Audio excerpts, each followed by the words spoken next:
Hello everyone, कैसे हो आप सब। आई होप आप सब बहुत अच्छे होंगे और अपनी पढ़ाई भी बहुत अच्छे से कर रहे होंगे। तो अभी फ़िलहाल तो मौसम ठंडा हो गया है, बारिश हो रही है मेरे यहाँ, तो आपके इधर भी बारिश हो रही होगी। तो चलिए आज हम पढ़ने वाले हैं जो एमए हिंदी के सेकंड सेमेस्टर वाले स्टूडेंट्स हैं, उनका जो फर्स्ट क्वेश्चन पेपर है आधुनिक हिंदी काव्य। आज उसी से रिलेटेड हम कुछ क्वेश्चंस करेंगे। आज हम उसकी यूनिट 1 जो है आधुनिक कालीन कवि, उसके हम आज 3 चैप्टर्स कवर करने वाले हैं। 3 चैप्टर्स बोले या फिर कहें कि 3 जो कवि हैं, मैथिली शरण गुप्त, जयशंकर प्रसाद और सूर्यकांत त्रिपाठी निराला, उनसे रिलेटेड जो भी रचनाएं, कविताएं, महाकाव्य आपके जो सिलेबस में दिए गए हैं, हम आज उन्हीं से रिलेटेड कुछ इम्पॉर्टेंट क्वेश्चंस डिस्कस करेंगे। तो अगर आपने मेरे चैनल को अभी तक सब्सक्राइब नहीं किया है तो आप चैनल को सब्सक्राइब कर लीजिए, क्योंकि जो क्वेश्चन पेपर है वो सभी एमसीक्यू बेस्ड ही आ रहे हैं आजकल, और सेकंड और फोर्थ तो आता ही आता है। तो वो सारे आपके क्वेश्चंस क्लियर होते जाएंगे और आपको टाइम टू टाइम वीडियो भी मिलती जाएगी। ठीक है, तो चलिए हम स्टार्ट करते हैं अपने वीडियो को। तो फर्स्ट क्वेश्चन है आपका, साकेत महाकाव्य के रचयिता कौन हैं? जयशंकर प्रसाद हैं, बी सुमित्रा नंदन पंत, सी मैथिली शरण गुप्त या फिर डी महादेवी वर्मा। तो आपको पता होगा कि ये जो साकेत महाकाव्य है उसके जो रचयिता हैं वो मैथिली शरण गुप्त हैं। साकेत क्या है, एक महाकाव्य है और मैथिली शरण गुप्त के द्वारा लिखा गया है, यानी कि हमारा यहाँ पर सी ऑप्शन सही हो जाएगा। नेक्स्ट क्वेश्चन है हमारा, साकेत किस भाषा का मूल शब्द है? पाली भाषा का, प्राकृत भाषा का, ब्रज भाषा का या फिर संस्कृत भाषा का? तो ये जो साकेत है ना, ये संस्कृत भाषा का शब्द है। आपको कहीं कहीं ये पाली भाषा का शब्द भी देखने को मिलेगा, लेकिन पाली भाषा नहीं, संस्कृत भाषा का ये मूल शब्द है। ठीक है, तो आपका डी आंसर यहाँ पर बिल्कुल सही हो जाएगा। नेक्स्ट क्वेश्चन है हमारा, साकेत शब्द का अर्थ क्या है? लक्ष्मण, सियाराम, अयोध्या या फिर मिथिला? जैसे कि हम सब जानते हैं, और अगर नहीं भी जानते हैं तो ये जो साकेत है ना, ये राम कथा पर आधारित है। जैसा कि आपने रामचरितमानस होगी, वो राम कथा पर आधारित थी, ये भी राम कथा पर ही आधारित है। लेकिन बस इसमें डिफरेंस क्या है कि इसमें जो लक्ष्मण जी हैं और लक्ष्मण जी की जो पत्नी हैं उर्मिला जी, उनका जो वियोग हुआ है उस पर इसमें ज़्यादा उसको केंद्र में रखकर ये लिखा गया है, या उनके विरह को इसमें ज़्यादा दर्शाया गया है। तो वो केंद्रीकरण कर रहे हैं इस बात पर। ठीक है, तो ये उस पर आधारित है। और जो साकेत शब्द है उसका अर्थ क्या है? लक्ष्मण, सियाराम, अयोध्या या मिथिला? तो अयोध्या, साकेत शब्द का अर्थ क्या है? मिथिला, अयोध्या। ठीक है, तो सी आंसर आपका यहाँ पर सही हो जाएगा। नेक्स्ट क्वेश्चन है, साकेत महाकाव्य को जनवादी काव्य किसने कहा है? ठीक है, हजारी प्रसाद द्विवेदी ने कहा है, महावीर प्रसाद द्विवेदी ने कहा है, आचार्य रामचंद्र शुक्ल ने कहा है या फिर डॉक्टर नगेंद्र ने कहा है? ये इंपॉर्टेंट क्वेश्चन है आपके लिए। ठीक है, तो साकेत महाकाव्य को जनवादी काव्य किसने कहा है? तो डॉक्टर नगेंद्र ने कहा है, यानी कि आपका डी ऑप्शन यहाँ पर बिल्कुल सही हो जाएगा। नेक्स्ट क्वेश्चन है हमारा, साकेत महाकाव्य में कितने सर्ग हैं? यानी कि साकेत महाकाव्य कितने सर्गों में विभाजित है? 11 सर्गों में, 12 सर्गों में, 13 सर्गों में या फिर 14 सर्गों में? तो जो साकेत महाकाव्य है आपका, वो किसके द्वारा लिखा गया है? मैथिली शरण गुप्त के द्वारा लिखा गया है। ये किस पर आधारित है? ये एक राम कथा पर आधारित है, लेकिन किस पर ज़्यादा फोकस किया गया है? तो लक्ष्मण और उनकी पत्नी उर्मिला के विरह पर।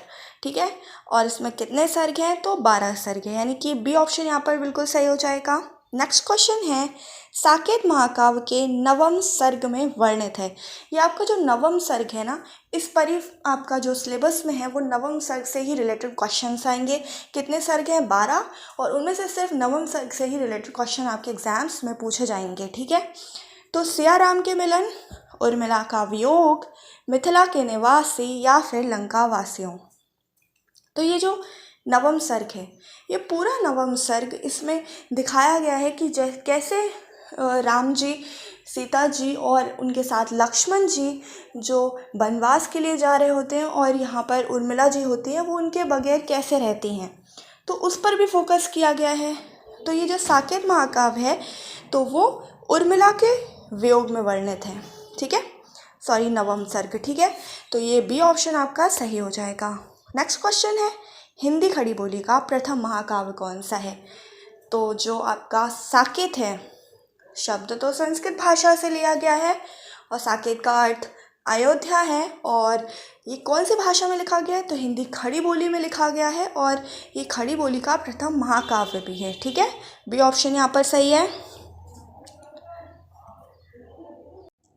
नेक्स्ट क्वेश्चन है आपका कि साकेत के नवम सर्ग में किस रस का उत्कर्ष दिखाई पड़ता है? यानी कि आपने रस तो पढ़े ही होंगे, ये जो हमारे 9 रस हैं। ठीक है, तो उसमें किस रस का उत्कर्ष दिखाई पड़ता है? वियोग श्रृंगार रस, संयोग श्रृंगार रस। ये श्रृंगार रस के 2 भेद हैं, वियोग और संयोग। वीर रस का या फिर करुण रस का।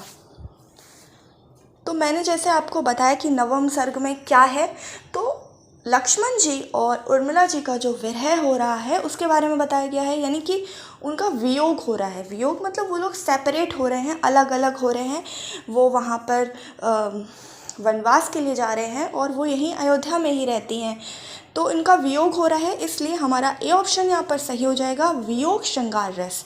क्या होती है इसकी परिभाषा? तो जब नायक और नायिका का विरह हो रहा होता है उसको वियोग श्रृंगार रस बोलते हैं। ठीक है, ए ऑप्शन यहाँ पर सही है। नेक्स्ट क्वेश्चन है हमारा, साकेत महाकाव्य का प्रकाशन वर्ष क्या है? 1929, 1930, 1931 या फिर 1932? साकेत महाकाव्य किसने लिखा है बताइए? मैथिली शरण गुप्त ने। कब प्रकाशन वर्ष हुआ है? 1931 में, यानी कि हमारा यहाँ पर सी ऑप्शन सही हो जाएगा। नेक्स्ट क्वेश्चन है, कामायनी का प्रकाशन वर्ष क्या है? 1934, 1935, 1936 या फिर 1937? ये भी इम्पॉर्टेंट क्वेश्चन है। ये प्रकाशन वर्ष तो आपके एग्ज़ाम्स में पूछा ही जाएगा, है ना? प्रकाशन वर्ष से तो क्वेश्चन बनता ही बनता है। तो जो कामायनी है आपकी, उसका प्रकाशन वर्ष 1936 में हुआ था। अगर वहीं आपसे पूछा जाता है ये किसके द्वारा लिखी गई है, तो जयशंकर प्रसाद के द्वारा। ठीक है, ये एक किस विधा में लिखा गया है? तो ये एक महाकाव्य है। ठीक है, वो जो अभी साकेत पढ़ रहे थे वो भी एक महाकाव्य है, कामायनी ये भी महाकाव्य है। साकेत मैथिली शरण गुप्त के द्वारा लिखा गया है और कामायनी जयशंकर प्रसाद के द्वारा लिखा गया है। वहीं जो हमारा अभी साकेत पढ़ा है, साकेत कितने सर्गों में विभाजित था? 12 सर्गों में। वहीं कामायनी कितने सर्गों में विभाजित है?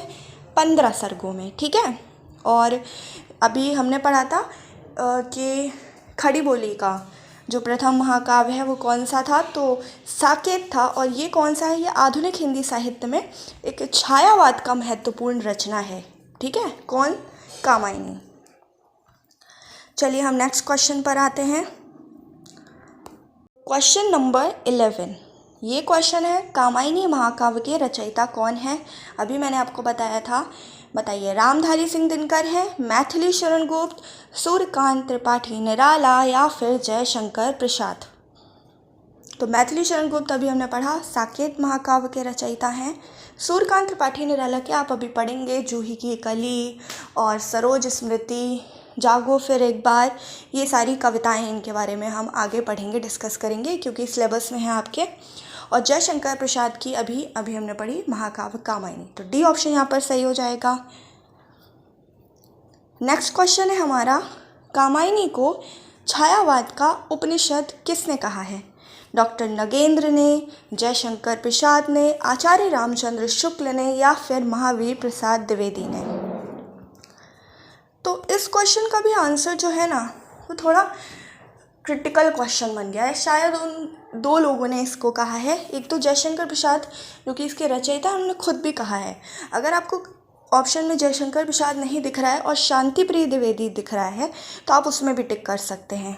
ठीक है, तो ये क्वेश्चन आपने समझ लिया ना कि ऑप्शन में शांति प्रिय द्विवेदी होगा तो भी आप उसमें टिक लगा सकते हैं, गलत नहीं होगा आपका क्वेश्चन। तो नेक्स्ट क्वेश्चन है हमारा अब कि कामायनी महाकाव्य कितने सर्ग में विभाजित है? 10, 12, 15 या 18? 12 सर्ग में साकेत विभाजित है, कामायनी 15 सर्ग में विभाजित है, यानी कि सी ऑप्शन सही हो जाएगा। नेक्स्ट क्वेश्चन है, कामायनी के प्रथम सर्ग का क्या नाम है? सर्ग से रिलेटेड बहुत क्वेश्चन पूछे जाते हैं। प्रथम सर्ग क्या है? वैसे सच बताएं तो 2, 3, 4 सर्ग हैं जिनसे ही क्वेश्चन आता है। एक प्रथम सर्ग पूछ लेंगे, या तो आपसे अंतिम सर्ग पूछ लेगा, या फिर आपसे तृतीय सर्ग पूछ लेगा, क्योंकि ये जो 2 सर्ग हैं आपके, जो आपके सिलेबस में दिए गए हैं, कौन कौन से? श्रद्धा और एक और है, कौन सा है वो? श्रद्धा और चिंता। श्रद्धा और लज्जा है, या फिर श्रद्धा और चिंता है? लज्जा है आपके में, ठीक है, श्रद्धा और लज्जा। तो जो श्रद्धा है वो तीसरा सर्ग है, वहीं लज्जा कौन सा सर्ग है? तो वो छठवां सर्ग है, ठीक है। यही दोनों आपके में दिए गए हैं, इनसे भी आ सकता है और फर्स्ट और लास्ट भी पूछ सकता है। तो ये 4 सर्ग कौन से नंबर पे है ये आप याद रख लेना, ठीक है। तो कामिनी के प्रथम सर्ग का क्या नाम है? आशा, चिंता, श्रद्धा या आनंद? तो प्रथम सर्ग जो है वो है चिंता, ठीक है, यानी कि बी ऑप्शन सही है।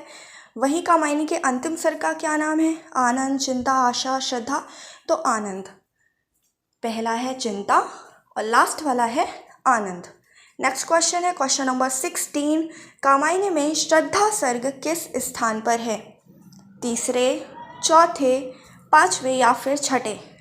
तो श्रद्धा सर्ग तीसरे में है, ठीक है, ए ऑप्शन सही है। कामायनी में लज्जा सर्ग किस स्थान में है? तो छठवें में। 2 ही सर्ग हैं आपके में, यही है कि 3 से मल्टीपल, 3 1 जा 3, 3 2 जा 6, आप ऐसे याद रख सकते हैं कि श्रद्धा 3 में, लज्जा 6 में। पहले में चिंता, पहले आपको चिंता होती है किसी चीज़ की, और जब आप उसको कर लेते हैं इतने प्रोसेस के बाद, तो लास्ट में क्या? आनंद मिलता है। तो आप फर्स्ट से चिंता, लास्ट से आनंद, थर्ड से श्रद्धा और 6 से लज्जा, ठीक है। अब आप सारे 15 सर्ग एक बार देख लीजिए, वरना आप स्क्रीनशॉट ले लीजिएगा, ठीक है। पहला है चिंता, दूसरा है आशा, तीसरा है श्रद्धा, चौथा है काम, पांचवा है वासना, छठवां है लज्जा, सातवां है कर्म, आठवां है ईर्ष्या, नौवां है इडा, 10वां है स्वप्न, 11वां है संघर्ष, 12वां है निर्वेद, 13वां है दर्शन, 14 है रहस्य और 15वां यानी कि लास्ट आनंद, ठीक है। नेक्स्ट क्वेश्चन पे आते हैं। तो क्वेश्चन नंबर 18, जूही की कली कविता के रचयिता कौन है? मैथिली शरण गुप्त जी हैं, जयशंकर प्रसाद जी हैं, सूर्यकांत त्रिपाठी जी हैं, या फिर महादेवी वर्मा हैं? जूही की कली जो कविता है वो सूर्यकांत त्रिपाठी निराला के द्वारा लिखी गई है, ठीक है। तो सी ऑप्शन यहाँ पर बिल्कुल सही हो जाएगा। नेक्स्ट क्वेश्चन है हमारा, जूही की कली कविता में किस ऋतु का वर्णन है? ग्रीष्म, वर्षा, वसंत या फिर शरद? तो जूही की कली कविता में वसंत ऋतु का वर्णन है, यानी कि सी ऑप्शन सही हो जाएगा। नेक्स्ट क्वेश्चन है, जूही की कली कविता में जूही की कली किसका प्रतीक है? पवन का, नायिका का, फूल का या फिर नायक का? तो जूही की कली नायिका का ही प्रतीक है, ठीक है, ए बी ऑप्शन सही हो जाएगा। नेक्स्ट क्वेश्चन है, जूही की कली कविता पहली बार कब प्रकाशित हुई? 1916, 1921, 1922 या फिर 1925? तो जूही की कली कविता पहली बार 1922 में प्रकाशित हुई, यानी कि सी ऑप्शन यहाँ पर आपका सही हो जाएगा। नेक्स्ट क्वेश्चन है, जूही की कली कविता में कौन सा अलंकार है? ठीक है, उपमा, उत्प्रेक्षा, रूपक या फिर मानवीकरण? तो जूही की कली में आपको प्राकृतिक चीज़ों के बारे में पढ़ने को मिलेगा, पवन, हवा, पेड़ पौधे, ये सब, वर्षा। तो उसमें मानवीकरण, मतलब मानवीकरण अलंकार क्या होता है कि कोई वस्तु है उसको मानव जैसा वो रिएक्ट कर रही है या मानव जैसा प्रतीत हो रहा है वैसा। तो डी ऑप्शन यहाँ पर सही हो जाएगा। नेक्स्ट क्वेश्चन है क्वेश्चन नंबर 23, जूही की कली कविता में किसका मानवीकरण किया गया है? ठीक है, नदी पर्वत, फूल पवन, सूर्य चंद्रमा, बादल बारिश। तो फूल और पवन। जूही की कली, अब कली है आप ऐसे याद रख सकते हैं, जूही की कली है फूल, है ना, फूल ही है, कली है तो फूल। और पवन, जब फूल खिलते हैं तो जब हवा चलती है तो वो मस्त लहराते हैं। तो आप ऐसे दो चीज़ों को याद कर सकते हैं और किसका मानवीकरण है, फूल और पवन। ठीक है, बी ऑप्शन सही हो जाएगा। और नायिका तो अभी जूही की कली थी ही, है ना। और नेक्स्ट क्वेश्चन है, निम्नलिखित में से सूर्यकांत त्रिपाठी निराला की कौन सी कविता नहीं है। ठीक है, नहीं, नेगेटिव में पूछ रहा है। सरोज स्मृति है, ये जो सरोज स्मृति है ये उन्होंने अपनी बेटी जो सरोज थी उसकी मृत्यु के पश्चात लिखी थी। ठीक है, फिर है राम की शक्ति पूजा, फिर है जागो फिर एक बार, या फिर मैं नीर भरी दुख की बदली। ये तीनों ही हैं ABC, लेकिन ये जो मैं नीर भरी दुख की बदली ये महादेवी वर्मा की है। ठीक है, तो डी ऑप्शन सही हो जाएगा क्योंकि नेगेटिव में पूछा था। नेक्स्ट क्वेश्चन है क्वेश्चन नंबर 25, जागो फिर एक बार किस प्रकार की कविता है। वीरता के गुणगान की, उद्बोधन परक, वर्णनात्मक, या फिर उत्साह परक। तो जागो फिर एक बार कविता जो है वो उद्बोधन परक प्रकार की कविता है, बी ऑप्शन सही हो जाएगा। नेक्स्ट क्वेश्चन है, जागो फिर एक बार कविता में किसे जगाया गया है। जैन धर्म के लोगों को, बौद्ध धर्म के लोगों को, देशवासियों को, या उपर्युक्त सभी को। तो जागो फिर एक बार कविता एक राष्ट्रीय कविता है एक तरह से, कि उसमें भारतीयों को या कहें देशवासियों को जगाया जा रहा है कि उठो और लड़ो, ठीक है, अपने हक के लिए, अपनी स्वतंत्रता के लिए। तो सी ऑप्शन यहाँ पर सही हो जाएगा। नेक्स्ट क्वेश्चन है, जागो फिर एक बार में किसकी भावना जागृत करने का ओज भरा संदेश दिया गया है। प्रकृति प्रेमी नहीं, गलत।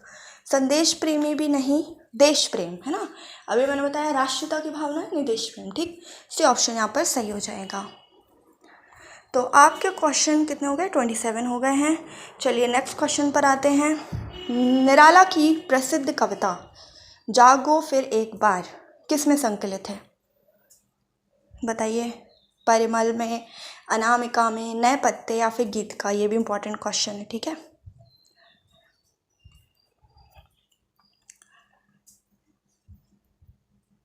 तो किस में संकलित है बताइए आप लोग।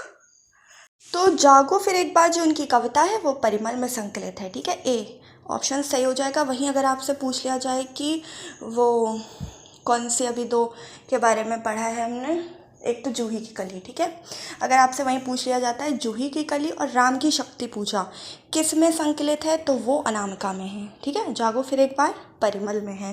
क्वेश्चन नंबर 29, लो वही क्वेश्चन आ गया। राम की शक्ति पूजा कविता किस संग्रह में संकलित है, तो अनामिका में। ठीक है, ये ऑप्शन सही हो जाएगा। नेक्स्ट क्वेश्चन है, राम की शक्ति पूजा कविता का प्रकाशन वर्ष क्या है।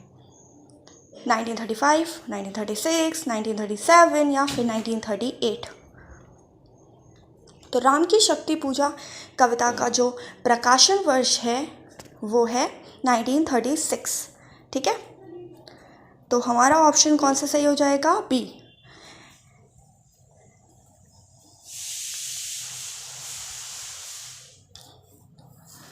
राम की शक्ति पूजा में अगर आपसे पूछा जाता है कि किस बात पर जोर दिया गया है, ठीक है, राम रावण युद्ध के बारे में, या फिर सीता की मुक्ति, या फिर राम के आंतरिक। तो देखो इसमें जो है राम की शक्ति पूजा में पूरा एक वही है कि राम रावण युद्ध का भी वर्णन देखने को मिलेगा, जैसे सीता मुक्त हुई, राम ने कैसे संघर्ष किए, मतलब पूरा इसमें आपको इस बारे में सब कुछ पता चलेगा। जब जैसे रावण ने सीता माता का अपहरण कर लिया था तो कैसे राम रावण युद्ध हुआ था, कैसे राम ने आंतरिक संघर्ष किए, कैसे हनुमान जी ने उनकी मदद की, ये सब का वर्णन आपको राम की शक्ति पूजा में देखने को मिलेगा। ठीक है, चलिए हम नेक्स्ट क्वेश्चन है, राम की शक्ति पूजा में अन्याय जिधर है उधर शक्ति, यह पंक्ति किस बात का प्रतीक है। राम की पूजा का, राम की शक्ति का, और संघर्ष की अनिवार्यता का, या फिर उपर्युक्त में से कोई नहीं।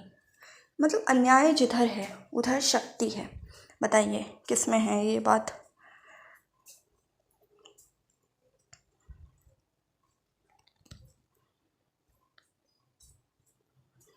संघर्ष की बात ही हो रही है ना, तो कौन सा हो जाएगा? सी ऑप्शन यहाँ पर सही हो जाएगा, संघर्ष की अनिवार्यता। नेक्स्ट क्वेश्चन है, सरोज स्मृति किस विधा की रचना है? तो सरोज स्मृति अभी मैंने बताया था कि सरोज की मृत्यु के पश्चात किसने लिखी थी? सूर्यकांत त्रिपाठी निराला ने। तो ये एक शोक गीत है, सी ऑप्शन सही हो जाएगा। निराला ने किसके लिए सरोज स्मृति लिखी थी? अपनी बेटी की मृत्यु के पश्चात, बेटे की मृत्यु के पश्चात, गुरु की मृत्यु के पश्चात, या फिर उपर्युक्त में से कोई नहीं। तो निराला जी ने सरोज स्मृति अपनी बेटी सरोज की मृत्यु के पश्चात लिखी थी, यानी कि ऑप्शन यहाँ पर सही हो जाएगा। नेक्स्ट क्वेश्चन है, सरोज स्मृति कब लिखी गई थी? 1930, 1932, 1935 या फिर 1940?